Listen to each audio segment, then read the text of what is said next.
Friends, now we'll continue the yesterday's chapter that is chemical properties of 16th group elements. Now we are discussing about the chemical properties of 16th group elements. So first is reaction with hydrogen. You know that when elements react with hydrogen, they forms hydrides, and hydrides here of H2E. E is where E is my oxygen, sulfur, selenium, tellurium. You have to remember all these group wise also. So these are the 16th group elements, right? Again I repeat, polonium is a radioactive element. We don't generally involve in the properties and reactions. Okay, so these are the types: H2O, H2S, H2 selenium, H2 tellurium are the formed hydrides. That means when oxygen reacts with hydrogen forms water. When sulfur reacts with hydrogen forms H2S, right? Like that. Now we have to read about these four properties of these hydrides. I'll explain you in a simple manner. If you remember bond length, then these three are correlated with bond length. Look at here. For example, my bond length. Oxygen, may I write water molecule is like this?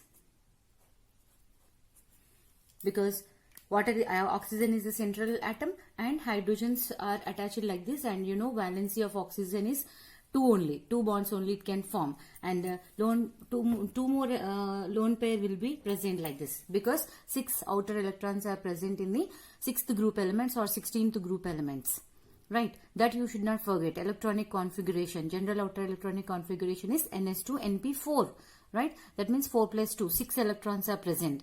So 2 electrons are given to form bond here, and 2 electrons are present as lone pair, right?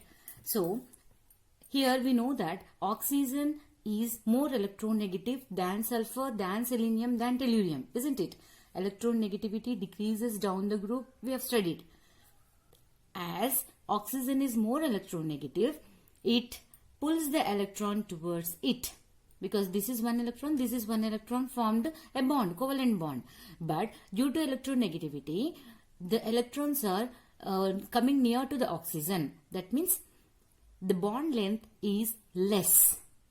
I said no, bond length means as we are writing a line here, there is no line. Actually here is an electron, here is an electron. But the distance we have shown here as a length on the paper for our understanding sake. Right? So due to electronegativity, the bond length is less in the water. Then as sulfur is less electronegative than oxygen, therefore sulfur bond length will increase, right, in H2S. Similarly selenium, if you take, still more the length of the bond will be there. Then if you take tellurium, in tellurium the bond length will still more increases, right? That means the distance between them is much. The electrons are a little part away, therefore we write the bond length is more, right? I hope you understood now what is the bond length. Bond length increases down the group, isn't it? If I want to write, I should write as bond length order. Bond length order, what I should write?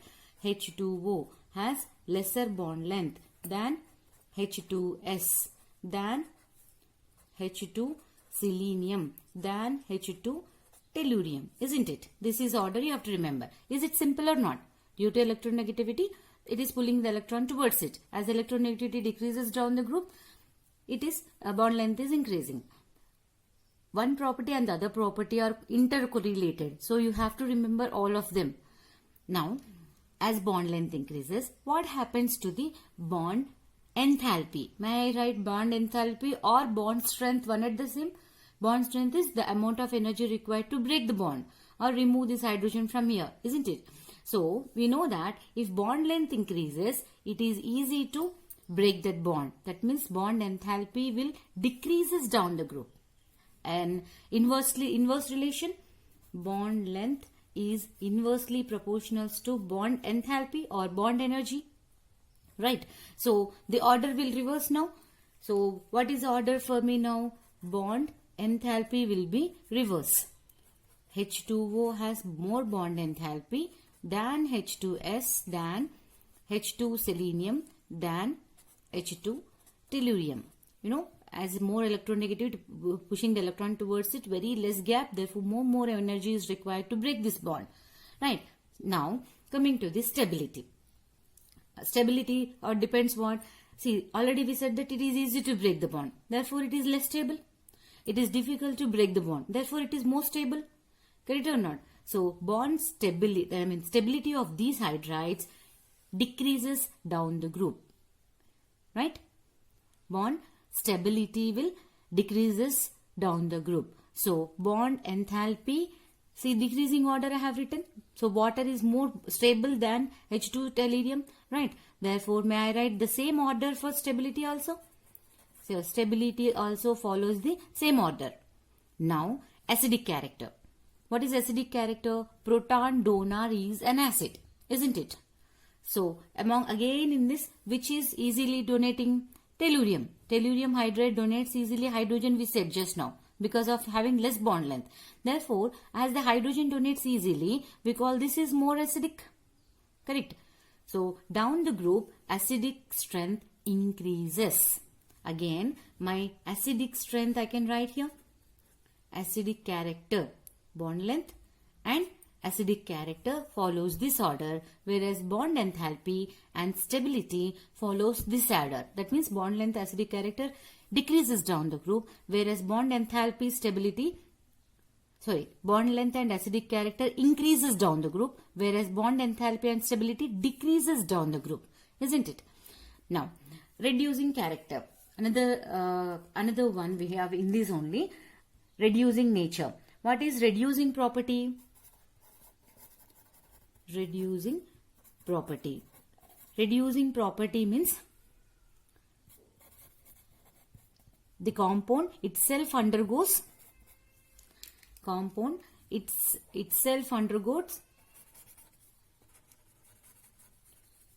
oxidation and reduces other compounds undergoes reduction.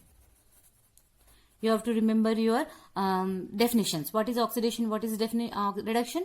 Oxidation means addition of oxygen is an oxidation, or removal of hydrogen is oxidation. Reverse to this, addition of hydrogen is reduction and removal of oxygen is reduction, isn't it? So here reducing property of these hydrides. Again, reducing property, how to identify? Removal of hydrogen. Among these, who gives the hydrogen soon? Tellurium. Therefore, tellurium will be more reducing agent than your water. Actually, water process less reducing property. This water has less reducing property. Whereas this is the strong reducing agent, isn't it? Strong reducing agent. So my reducing property also follows the same order, right? Reducing property also increases down the group. Please, I tried my level best to simplify this. But first remember the bond length. Then all the five characters will follows, isn't it? So please remember this order, increasing and decreasing. For which character? So bond enthalpy, stability is this one, and whereas for these three properties, this one will be like this. Okay. Now, next one is reaction with oxygen. See here, oxygen is present in the same group and elements also reacting with oxygen. That is the specialty of oxygen. So these elements, that means 16th group elements, forms dioxides. EO2 means, E means this 16th group element, and O2 dioxide, and EO3 type of oxides. When elements react with oxygen, forms respective oxides, right? So when reacted with oxygen, and these here, these are the dioxides. See here, oxygen react with 2 oxygens, so ozone is formed. There 3 కనబడుతున్న dioxide అని అంటాం, right? Because reacting with itself. Sulfur reacting with 2 more oxygens, sulfur dioxide, selenium dioxide, tellurium dioxide, and these 2 are the gases and these are the solids due to their molecular weight and all. And trioxides. What is the formula of trioxide?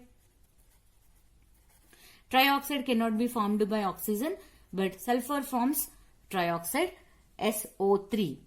And selenium O3 is also formed, and tellurium O3 is also possible. Right? Both type of oxides are acidic in nature. So these are very important here, the acidic in nature. What do you mean by acidic in nature? When these oxides react with water, produces acids. Okay, and in this also again reducing characteristic. Reducing characteristic you can compare with this, but here oxides are there, releasing oxygen and not releasing oxygen. Based on, you have to identify the reducing property. Here hydrogen we said, here it is oxygen, right? So it is little reversed from that of the hydrides. Here reducing property increases down the group, whereas here reducing property decreases down the group. But no need to remember all this, just remember that sulfur dioxide is more reducing agent. So as reducing property decreases down the group, oxidizing property increases down the group. Therefore, tellurium oxide is oxidizing agent. I am not writing again this all order for this. Remember, just sulfur dioxide is reducing agent, but whereas tellurium hydride was good reducing agent. Just a little opposite, because here hydrogen is there, here it is oxygen is there. That's why the property is little, not little, completely reversed, isn't it? These orders are very important for your MCQs in the examination. You can ask directly which is the strong reducing agent in 16th group elements. Tellurium hydride. The same reaction, same thing we have explained for 15th group elements. If you remember, this is the one 15th group I have explained. See here, EH3 type they have formed because there are 5 electrons outermost shell, therefore 3 they can react. So ammonia, PH3, arsenic hydride and all, bismuth hydride. So in this also the same order, stability decreases down the group. Look at stability decreases down the group. Reducing nature increases down the group. Reducing nature increases down the group. Right? All here, whatever you have written here is similar to our 16th group. I said no, you have to compare and read. In this also they can ask you the question, what is the strongest reducing agent in the 15th group element? So bismuth hydride. But whereas in strong reducing agent in 16th group element is tellurium hydride. So like that you have to compare all the properties what you have studied. There also we have studied reaction with hydrogen, oxygen, halogens, everything. Same manner, same reactions I am giving here also in your 16th group, so that it is easy for you to read and remember the properties of these groups. Okay. Now, next one is reaction with halogens. So, these group elements also reacts with halogens. Halogens means X, that is next 17 group elements. These are fluorine, chlorine, bromine and iodine. Right. Reaction with halogens. When elements react with halogens, they form halides. I hope you know. You know the understanding the definition. Words halogens, halides, hydrogen, hydrides, oxygen, oxides. Right. Okay. So these elements will form EX2, EX4 and EX6. Again, please, for no need to by heart this. See here, as you know, NS2, NP4 is the outer electronic configuration. Therefore, maximum, okay, let me write here, 2 electrons. 1, 2, 3, 4. So these are the 4 electrons are present, and these also have d orbitals, right? This side d orbital. So 1 electron is given to this, it can form 4 bonds. If this also is given, it can form 6 bonds. Only these two, see here, only these two, it will form 2 bonds. All these 4, this if it is excited and these all 4 orbitals involved, it forms 4 bonds. If this also excited and these all involved, then it forms the 6 bonds, isn't it? So please try to remember, this is electronic configuration. If you understand how many bonds can any element will form. This is very basic. Okay. Now, what are these types here? I said dihalide, tetrahalide and hexahalides, right? So halides of the type dihalide, tetrahalide and hexahalides are going to be formed by 16th group elements. So what are these?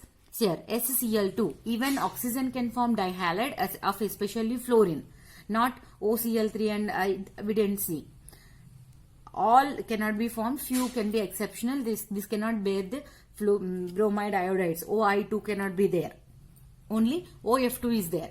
SCl2, simple compounds I am telling you of sulfur, sulfur dichloride, sulfur tetrafluoride, sulfur hexafluoride. These are the simple examples for these type of halides. I would like to tell you their structure and hybridization. Now look it. This looks like water, OHH. Therefore, sulfur also bears 2 electrons. Look at this, NS2, NP4. That means 3s2, 3p4. 3s2, 3p4 of, again I can write here, 3s2, 3p4. Therefore, in P, it has 1 lone pair and 2 single bonded. If these 2 involved, it can form 2 bonds. Correct on. This will give 1 electron to the chlorine. This will give 1 electron, share with 1 electron with the fluorine and forms 2 bonds of chlorine. And how many left over? 3s2. So 3s2, 2 electrons and 3px, 2 electrons. These 2 electrons will be present as 2 lone pair here. Even oxygen also 2 lone pair will be present and mostly 2 bonds. Covalency is 2, right? Because that's why the oxygen also almost bears 2 electron here. If 16th group element form only 2 bonds, then they will have 2 lone pair of electrons. If you don't write also, it is understood. Okay, now SF4. That means this electron has excited into the d orbital and 1, 2, 3, 4. All the 4 bonds, 4 electrons shares and forms the 4 bonds. 1, 2, 3, 4. That means these s electrons are free. So it will have 1 lone pair of electrons. So that lone pair I can write here. And first let me complete the structure of this. So how to write the hybridization without going in detail? 1, 2, 3, 4. 2 lone pair, 2 bond pair I can count. So 2 lone pair, 2 bond pair, totally 4 orbitals involved. What is the hybridization? sp3 is the hybridization, but its structure is angular. Because of the 2 lone pair, it is angular. Actually, sp3 hybridization is tetrahedral, right? But due to the presence of 2 lone pair, it becomes angular. Now, similarly, 1, 2, 3, 4. 4 bond pair and 1 lone pair. That means totally 5. 5 electrons, 5 orbitals involved which hybridization? sp3d. sp3d hybridization, and its structure is seesaw shape. Actually, if this lone pair is not there, exactly it would have been trigonal bipyramidal structure. But due to 1 lone pair, it became a seesaw shape, right? Now SF6, sulfur with 6. Therefore, all 6 bonds have been formed. When all 6 bonds have been formed, no any lone pair of electrons left over. Therefore, 6 orbitals involved which hybridization? sp3d. See here, sp3d all are small letters. When you are writing hybridization, small, because these are orbitals. If you write big, they become elements. Sulfur, big S we will write. P, phosphorus. Capital P we will write for phosphorus. So don't get confused with the hybrid orbitals and the elements. So sp3d hybridize, sp3d 2, because 6, right? So 2 plus 3, 5 plus 1, 6 orbitals are involved. And what is the shape here? Octahedral. Again, this can be your MCQs, right? Or together they ask you to give the one question also. Okay. Now, stability of halides. So in this, fluorides are more stable than the iodides, or chlorides and bromides and iodides. Halides decreases from fluorine to iodide. What do you mean by this? Here, for example, sulfur can form sulfur tetrafluoride and sulfur can form sulfur tetrachloride. But sulfur tetrafluoride is more stable than the sulfur tetrachloride. Similarly, among the hexahalides, hexafluorides, that is what I said. Fluorides are more stable than hexachlorides and all. Okay. Now monohalides, they form dimers, S2F2, S2Cl2, S2Br2, like that. Not that important. Okay, these are the halides and about reaction with halogens to form the halides.